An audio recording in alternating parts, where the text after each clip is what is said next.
Sunday morning mutton biryani சாப்பிட்டே ரொம்ப நாள் ஆச்சு. அதனால் ஹஸ்பண்ட் காலையிலேயே போயிட்டு மட்டன் வாங்கிட்டு வந்துட்டாங்க. இன்றைக்கி மட்டன் பிரியாணி தான் செய்ய போகிறேன். இன்றைக்கி சண்டே ரிலாக்ஸ் டைம் வேறு. இன்றைக்கி நம்ம எந்த டாபிக் பற்றி பேச போகிறோம் அப்படின்னா, நம்ம லைஃப்பில் கஷ்டம் வந்துச்சுன்னா நீ ஃபீல் பண்ணியிருக்கீங்களா, நம்ம மட்டும் தான் கஷ்டப்படுறோம், நமக்கு தான் கஷ்டம் வருது அப்படின்ட்டு. அந்த மாதிரி எப்போதுமே நினைக்காதீங்க. ஏன்னா கஷ்டம் எல்லாருக்குமே வரும். அந்த சூழ்நிலையை பொறுத்து தான் எல்லாமே மாறுபடும்.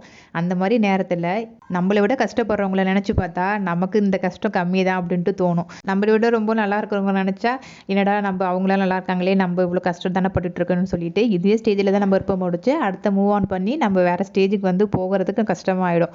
அதனால் எப்போதுமே இருக்கிறத வச்சு நம்ம வந்து ஹாப்பியாக நம்மளை எப்படி வச்சுக்கலாம் அப்படிங்கிறத தான் ஃபஸ்ட்டு யோசிக்கணும். அதே மாதிரி நம்ம எந்த இடத்துல இருந்தாலும் எந்த சூழ்நிலையில் இருந்தாலும் நம்மளால் மட்டும்தான் சந்தோஷமாக வச்சுக்க முடியும்.